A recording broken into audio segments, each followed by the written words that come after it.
আসসালামু আলাইকুম।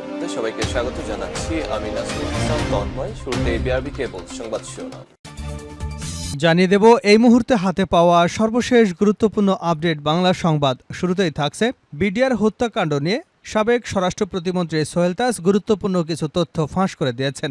এবার ফেঁসে যাচ্ছেন শেখ হাসিনা, বাঁচার কোনো রাস্তা নেই। ইতিহাসের এক ন্যাক্কারজনক ঘটনা ঢাকার পিলখানা ট্র্যাজেডি বা বিডিআর বিদ্রোহ। এ বিষয়ে সোহেল তাজ জানিয়েছেন, তৎকালীন প্রধানমন্ত্রী শেখ হাসিনা তার পরামর্শ না শুনে উল্টো তাকে ধমক দিয়ে বলেছিলেন, আমেরিকায় বসে তুমি বেশি বুঝছো না, আমি দেখতেছি। অর্থাৎ পিলখানা ঘটনাটি তৎকালীন প্রধানমন্ত্রী শেখ হাসিনা একাই হ্যান্ডেল করেছেন। উচ্চ পদস্থ কাউকে কোনো কিছু জানতেই দেননি। একমাত্র তার নির্দেশেই ঘটেছে পিলখানা হত্যাকাণ্ড। প্রাণ হারিয়েছেন ৭৪ জন সেনা কর্মকর্তা। এ বিষয়ে সোহেল তাজ কিছু গুরুত্বপূর্ণ তথ্য ফাঁস করে দিয়েছেন। প্রিয় দর্শক, জানাবো বিস্তারিত, সঙ্গে থাকুন। এবারে জানাবো $500 কোটি লোপাট শেখ হাসিনা পরিবারের, দুর্নীতির অনুসন্ধানে রিট। ছাত্র জনতার অভ্যুত্থানে গত ৫ আগস্ট পদত্যাগ করে ভারতে পালিয়ে যেতে বাধ্য হন সাবেক প্রধানমন্ত্রী শেখ হাসিনা। এদিকে তিনি এবং তার ছেলে সজীব অজয় জয় ও ভাগ্নি টিউলিপ সিদ্দিকের মালয়েশিয়ার ব্যাংকের মাধ্যমে রূপপুর পারমাণবিক বিদ্যুৎ কেন্দ্র থেকে $5 বিলিয়ন বা $500 কোটি বাংলাদেশি মুদ্রায় ৬০,০০০ কোটি টাকা লোপাটের অভিযোগে অনুসন্ধানে নির্দেশনা চেয়ে হাইকোর্টে রিট করা হয়েছে। জানাবো নৈরাজ্য অপকর্ম করলে আজীবন বহিষ্কার। জাতীয়তাবাদী যুবদলের নেতাকর্মীর কোনো নৈরাজ্য অপকর্ম বরদাস্ত করা হবে না বলে কঠোর হুঁশিয়ারি দিয়েছেন সংগঠনটির কেন্দ্রীয় সভাপতি আব্দুল মোনায়েম মুন্না। তিনি বলেছেন, যারাই দলের নাম ব্যবহার করে অপকর্ম করবে কিংবা নৈরাজ্য অপকর্মের সঙ্গে জড়িত থাকবে, তিনি যেই হন না কেন তার বিরুদ্ধে কঠোর সাংগঠনিক ব্যবস্থা গ্রহণ করা হবে। সংগঠন থেকে আজীবনের জন্য বহিষ্কার করা হবে। এদিকে আওয়ামী লীগকে ক্ষমা করে দেওয়ার ঘোষণা জামায়াতের আমিরের। গত ১৬ বছরে জামায়াতের উপর আওয়ামী লীগ সরকার যে নির্যাতন নিপীড়ন করেছে তা দল হিসেবে ক্ষমা করে দেওয়ার ঘোষণা দিয়েছে দলটির আমির ডাক্তার শফিকুর রহমান। মঙ্গলবার দুপুরে রাজধানীর বিজয় সরণির একটি রেস্টুরেন্টে মহানগর উত্তর জামায়াত ইসলামী আয়োজিত দলটির আমিরের সঙ্গে সিনিয়র সাংবাদিকদের মত বিনিময় সভায় একথা বলেন ডাক্তার শফিকুর রহমান। জানিয়ে দেব ইতিহাস গড়ল বাংলাদেশ, টেস্টে পাকিস্তানকে হোয়াইট ওয়াশ, লিখল রূপকথার গল্প। মুশফিক মিরাজদের হাত ধরে বাংলার ক্রিকেটে উঠল নতুন সূর্য। আগে যা কখনই হয়নি তাই করে দেখালো টাইগাররা। প্রথমবারের মতো টেস্টে পাকিস্তানকে সিরিজ হারালো তারা, দিল হোয়াইট ওয়াশের লজ্জা। এবং সর্বশেষ জানাবো আন্তর্জাতিক সংবাদ। কফিনে করে ইসরায়েলি জিম্মিদের ফেরত পাঠানো হবে, হামাসের হুঁশিয়ারি। গাজায় ইসরায়েলি সামরিক আগ্রাসন অব্যাহত থাকলে জিম্মি করা ব্যক্তিদের কফিনে করে ফেরত পাঠানো হবে বলে হুঁশিয়ারি দিয়েছেন ফিলিস্তিনের স্বাধীনতা গোষ্ঠী হামাস। গতকাল সোমবার সংগঠনটির সামরিক শাখা ইয়াজিদ্দিন আল কাসাম ব্রিগেডের পক্ষ থেকে এমন হুঁশিয়ারি দেওয়া হয়েছে। এতক্ষণ শিরোনাম শুনছিলেন, এবার বিস্তারিত। প্রিয় দর্শক, আপনি যদি এই চ্যানেলে নতুন হয়ে থাকেন, ভিডিওটি দেখতে দেখতে চ্যানেলটি সাবস্ক্রাইব করে আমাদের সঙ্গেই থাকুন। আর এই ভিডিও সম্পর্কে আপনি আপনার মূল্যবান মতামতটি কমেন্ট বক্সে জানিয়ে দিন। আর হ্যাঁ প্রিয় দর্শক, জানিয়ে দিন ভিডিওটি কোথা থেকে দেখছেন। বিডিআর হত্যাকাণ্ড নিয়ে কথা বলে সোহেল তাজকে ধমক দেন শেখ হাসিনা। দেশের ইতিহাসে এক ন্যাক্কারজনক ঘটনা ঢাকার পিলখানা ট্র্যাজেডি বা বিডিআর বিদ্রোহ। এ বিষয়ে সোহেল তাজ জানিয়েছেন, তৎকালীন প্রধানমন্ত্রী শেখ হাসিনা তার পরামর্শ না শুনে তাকে ধমক দিয়ে বলেছিলেন, আমেরিকায় বসে তুমি বেশি বুঝো না, আমি দেখতেছি।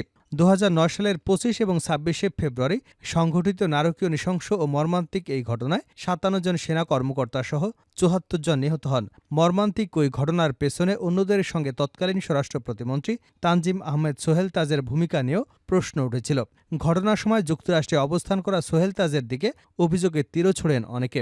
এসব প্রশ্ন আর অভিযোগের বিষয়ে তার মুখোমুখি হয়েছিল গণমাধ্যম। সোহেল তাজ জানিয়েছেন, যুক্তরাষ্ট্রে বসে যখন ঘটনার খবর পান তখন তিনি পুলিশের আইজির সঙ্গে যোগাযোগ করেন। পরে স্বরাষ্ট্রমন্ত্রী সাহারা খাতুনের সঙ্গেও কথা বলেন। এক পর্যায়ে কথা বলেন প্রধানমন্ত্রী শেখ হাসিনার সঙ্গে। তৎকালীন প্রধানমন্ত্রী শেখ হাসিনা তার কথা না শুনে উল্টো তাকে ধমক দিয়ে বলেছিল, আমেরিকায় বসে বেশি বোঝো নাকি, আমি দেখতেছি। সোহেল তাজ ওই সময়ের ঘটনা প্রবাহের বর্ণনা দিয়ে বলেন, বিডিআর বিদ্রোহের সঙ্গে কিছু মহল আমাকে জড়াতে চেষ্টা করেছে। এরকম নিকৃষ্ট অ্যাকুইজিশন খুবই দুঃখজনক। একজন নিরীহ নিরপরাধ মানুষকে এভাবে একটা কালিমা দেওয়া ঠিক নয়। আপনার দিকে কেন সন্দেহের তীর, এমন প্রশ্নের জবাবে তিনি বলেন, তিনি তখন স্বরাষ্ট্র প্রতিমন্ত্রী ছিলেন, কিন্তু ঘটনার সময় তিনি আমেরিকায় ছিলেন, কারণ তার মেয়ের জন্মদিন ছিল আর তার ঘনিষ্ঠ এক আত্মীয়ের হার্টের সার্জারি হচ্ছিল নিউ ইয়র্কে। পিলখানার পাশেই তার এক আত্মীয়ের অফিস। আমেরিকা ও বাংলাদেশের মধ্যে সময়ের ব্যবধান 11 ঘণ্টা। রাত 11:30টার দিকে ওই আত্মীয় কল করে পিলখানায় গোলাগুলির তথ্য জানান সোহেল তাজকে। পরে তিনি সঙ্গে সঙ্গে ফোন দেন তৎকালীন আইজিপি নূর মোহাম্মদকে এবং পরামর্শ দেন, কিন্তু আইজিপি জানান তারা এবং স্বরাষ্ট্রমন্ত্রী আছেন এবং কোনো পরামর্শ তারা শুনতে পারবেন না। পরে আইজিপির কথা শুনে তিনি স্বরাষ্ট্রমন্ত্রী সাহারা খাতুনকে ফোন দেন। তিনি বলেন বিষয়টি প্রধানমন্ত্রী শেখ হাসিনা দেখছেন। এরপর প্রধানমন্ত্রীকে কল করে তিনি বলেন, তুমি আমেরিকায় বসে বেশি বুঝছো না, আমি দেখতেছি। তখন আমার আর কিছু করার ছিল না। সোহেল তাজ বলেন, দেশে এসে আমি যা দেখলাম সেটাতেও অবাক হয়েছে। স্বরাষ্ট্র মন্ত্রণালয়ের অধীনে ছিল বিডিআর, কিন্তু অলৌকিকভাবে সব কাজ হয়ে যাচ্ছে। আমি দেখতে পারছি না কি হচ্ছে। কোঅর্ডিনেটর করে দেওয়া হয়েছে কর্নেল ফারুক খানকে। উনি তখন বাণিজ্যমন্ত্রী ছিলেন। বাণিজ্যমন্ত্রীকে কেন এই ঘটনার কোঅর্ডিনেটর করতে হবে? তারপর থেকে সবকিছু অদৃশ্য হয়ে গেল। আমাদের হাতে আর কিছুই রইল না। বিডিআরের পর্যন্ত আমরা বলতে পারলাম না, কারণ আমাদের কাছে কেউ জানতেও চায়নি, বলেওনি। Everything was done by the coordinator. আমার কাছে সবে উদ্ভট লেগেছে, কিন্তু প্রমাণ তো নাই। প্রতিমন্ত্রীর পদ থেকে পদত্যাগের এটাও একটা কারণ ছিল। বিডিআর বিদ্রোহের পরপরই আমি পদত্যাগ করেছি। বিডিআর বিদ্রোহের নেপথ্যে কী ছিল এই প্রশ্নে তিনি বলেন, মন্ত্রী থাকাকালীন আমি কিছুই দেখিনি, কিছুই টের পেতাম না। কোথা দিয়ে কি চলে যাচ্ছে, কি হয়ে যাচ্ছে কিছুই জানতাম না। আর দায়িত্ব ছাড়ার পর তো কিছু দেখার বা জানার সুযোগই ছিল না। এর আগে সোহেল তাজ গত 15 আগস্ট এক ফেসবুক পোস্টে বলেছেন, সত্য বলার সময় এসেছে। সত্যিই হচ্ছে সবচেয়ে বড় শক্তি। পিলখানা হত্যাকাণ্ডের সুষ্ঠু তদন্ত হওয়া উচিত। একজন মানুষের সবচেয়ে বড় সম্বল হচ্ছে তার আত্মসম্মান আর মর্যাদা, এবং সত্যই হচ্ছে সবচেয়ে বড় হাতিয়ার আর ঢাল। $500 কোটি লোপাট হাসিনা পরিবারের, দুর্নীতির অনুসন্ধানে রিট। ছাত্র জনতার অভ্যুত্থানে গত 5 আগস্ট পদত্যাগ করে ভারতে পালিয়ে যেতে বাধ্য হন সাবেক প্রধানমন্ত্রী শেখ হাসিনা।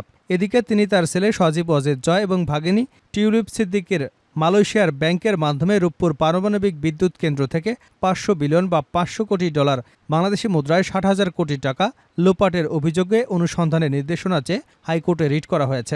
মঙ্গলবার জাতীয়তাবাদী গণতান্ত্রিক আন্দোলন এনডিএমের চেয়ারম্যান ববি হাজ্জাজ এ রিট করেছেন। রিটের পক্ষে আইনজীবী হলেন ব্যারিস্টার শাহেদুল আজম।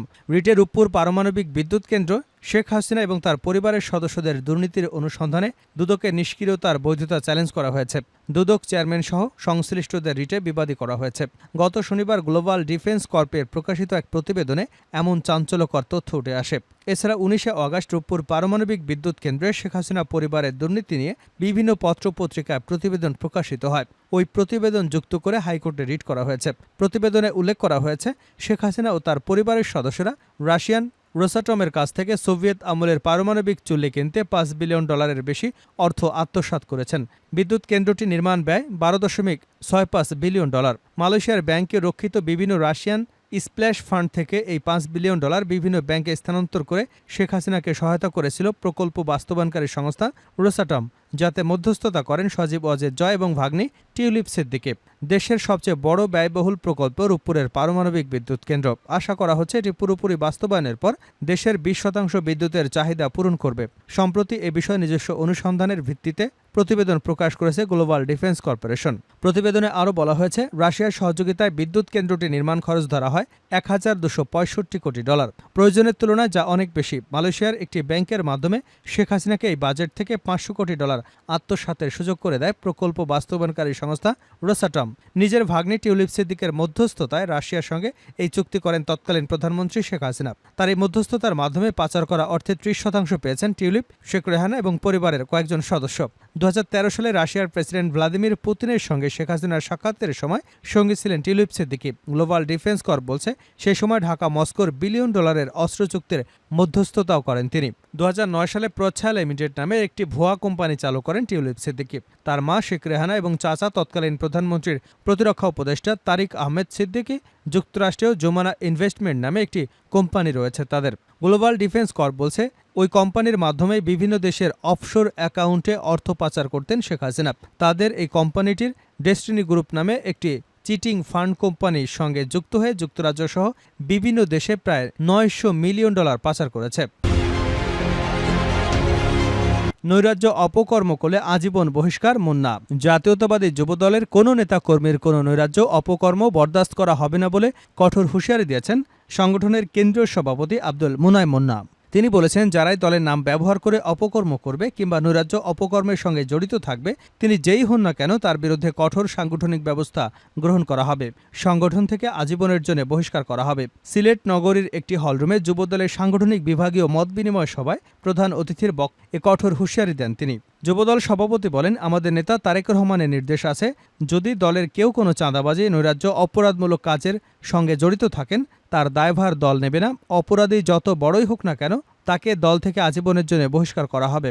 এমন কোনো কাজ করা যাবে না যা জনগণের আস্থা নষ্ট করে, দলের ভাবমূর্তি নষ্ট হয়। বিএনপির ভারপ্রাপ্ত চেয়ারম্যানের নির্দেশনা মেনে যুবদল জনগণের পাশে আছে, তাদের জন্য কাজ করছে।